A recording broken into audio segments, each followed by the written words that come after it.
कैसे रहना चाहिए, माता के साथ, बहन के साथ, भाई के साथ, प्रजा के साथ, राजा के साथ, गुरु के साथ, संत महात्मा के साथ कैसे व्यवहार करना चाहिए कि उसे किसी भी प्रकार का दुख या पीड़ा न महसूस हो।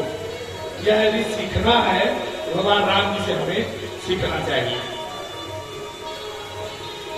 खट्वांगा दीर्घबाहुश्च रघुस्तस्मात् चतुस्रवाः अजस्ततो महाराज तस्मात् दशरथो भवेत्।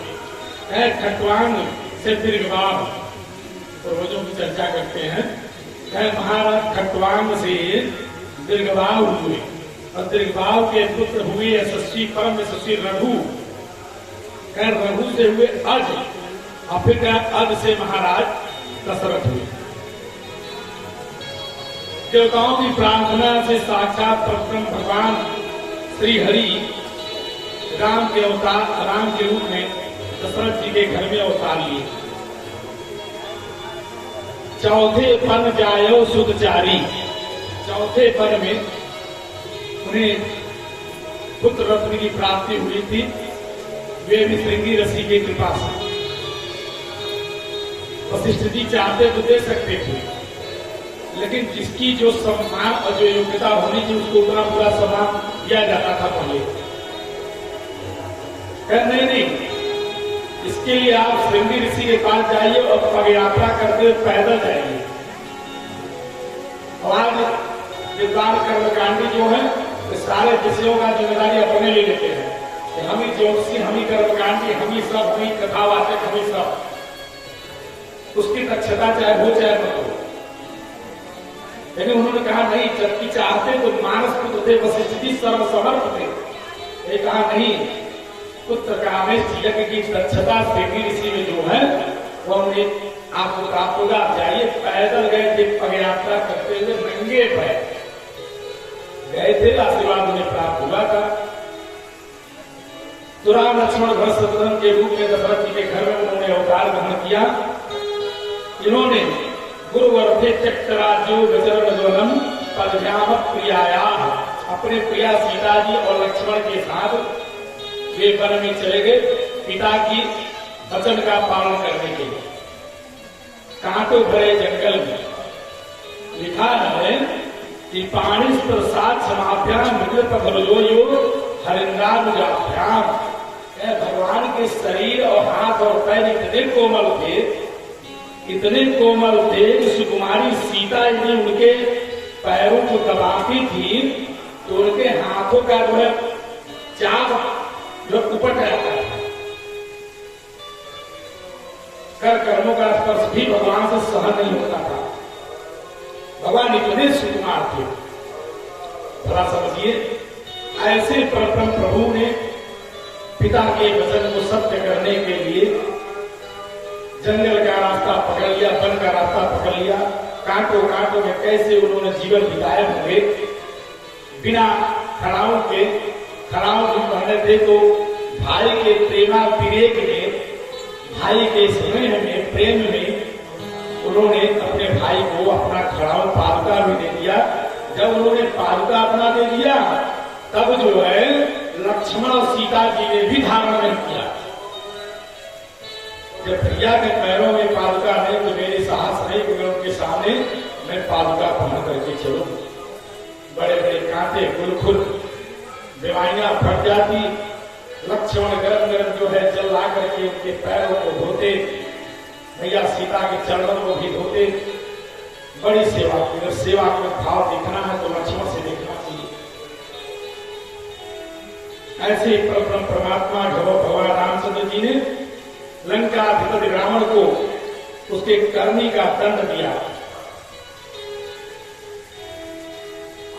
दंड दिया और फिर जाकर के उसके ऊपर विजय प्राप्त किया और उसके छोटे भाई विभीषण को राज्य का अधिकार दे दिया, सौंप दिया और वापस चले आए।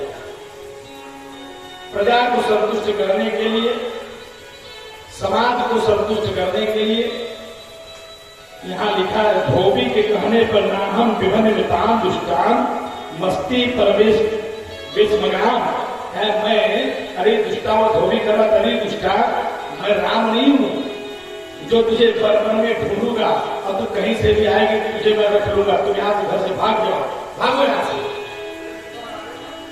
स्त्री लोभी विप्रिया सीता रामो नाहम भजे पुनः, मैं स्त्री लोभी नहीं हूं कि राम की तरह तुझे मैं खोजता फिरूंगा, तुम यहाँ से घर से निकल जाओ। भगवान रामचंद्र जी प्रजा का सुख दुख जानने के लिए नगर में भेष बदल के निकले हुए थे अपने मंत्री के साथ, सुमंत्र के साथ निकले हुए थे। और यह बात सुन करके भगवान राम जी से एक क्षण भी चैन नहीं मिला और आए उन्होंने लक्ष्मण को आज्ञा दिया कि सीता को ले जाओ जंगल में छोड़ाओ। इतना बड़ा कलंक मेरे ऊपर लग रहा है। वही जो है लक्ष्मण जी ने सीता जी को ले जा करके वाल्मीकि जी के आश्रम के नजदीक छोड़ दिया। उस समय माता सीता गर्भवती थी। उस समय माता सीता गर्भवती थी और जब लव और कुश उत्पन्न हुए, उन्होंने रामचंद्र जी के अश्वमेध यज्ञ का घोड़ा जब पकड़ लिया, परिचय देने के लिए हनुमान जी का दर्शन हुआ। हनुमान जी सब जान के माता सीता ने सब कुछ बता दिया, लेकिन वचन दिया था कि कहा था कि बताना नहीं है तुम्हें। और वाल्मीकि उन्हीं लोगों को उसका साक्ष्य देने के लिए माता सीता को लेकर उनके दरबार में गए। माता सीता ने भरे समाज में धरती माता का आह्वान किया कि मैंने मन वचन और कर्म से स्वप्न में भी पर पुरुष का विचार नहीं किया, अपने केवल आराध्य की सेवा और ध्यान किया है। यदि मैंने ऐसा सत्य किया है तो धरती माता इसी समय फट जाए और उनके गर्भ में मैं समा जाऊं। देखते देखते धरती माता फट गई और उन्होंने आकर के अपनी पुत्री सीता को ले लिया।